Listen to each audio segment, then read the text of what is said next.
This is a project that took a little while to get going. We bought a Dutch oven and started learning how to cook with it. And we started with recipes that called for a certain number of briquettes on the lid and some briquettes underneath. And it would call out how much for each kind of recipe and try to get the temperature about right.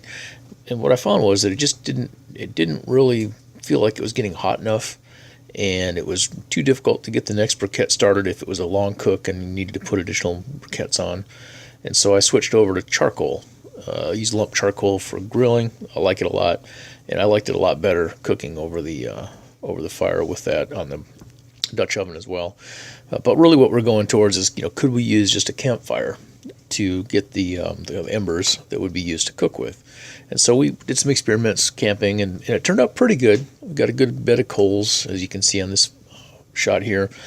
But it was really difficult getting the coals out of the fire. It was kind of a pain. So we tried some different things. We got a ash shovel for your fireplace and used that to try to get those coals out. It worked pretty good, but you got a lot of ash with it.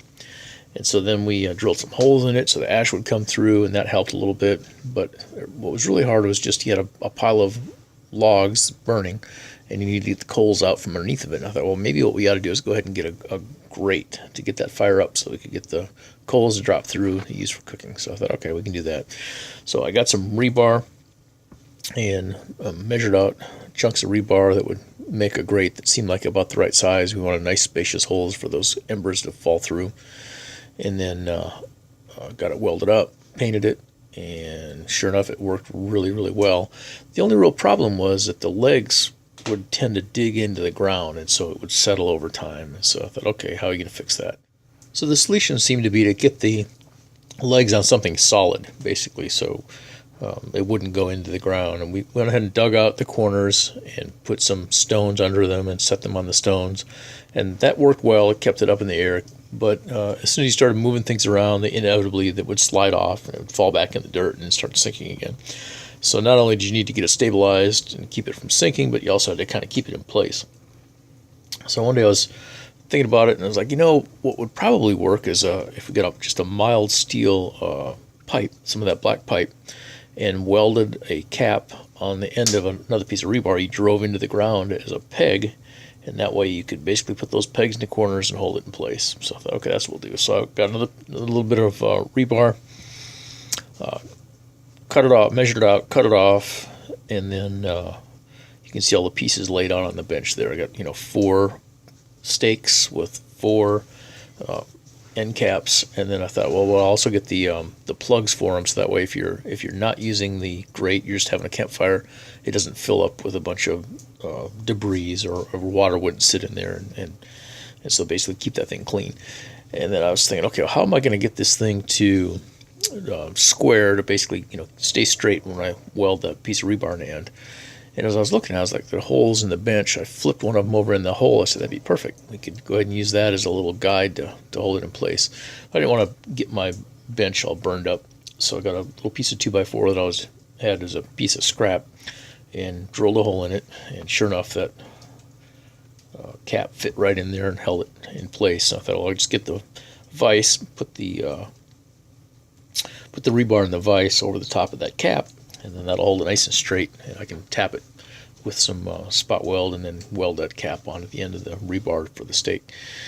But the vise base sticks out just about as far as the actual vise itself, so I had to go ahead and notch the wooden block so that it would slide up in there so that it would fit. So I figured an inch would probably do it. Set the daddle blade up and took an inch off the bottom of that 2x4, and then that worked pretty good, except that there was still a corner that was in the way. So then you gotta make one more change, a little progression, knock the corners off, and now we're in a place where it fits, lines up well. I'll clamp it down and put the rebar in. It lines up nice and straight, and we can go ahead and start welding. So I understand that welding on top of wood's not exactly the best thing, so I wouldn't recommend this, but it is what I did. It seemed to work okay. So after getting the cap and the rebar lined up, I put a tack on it just to hold it in place, and then go back and I found that I'm not that great of a welder, so I could only do about a quarter of the turn at a time. Even though it's a little rough, but I think it's going to hold. So there's an example of the first quarter turn done, and then just go back around and do the other sides. So there's the 4 pieces with the welds done.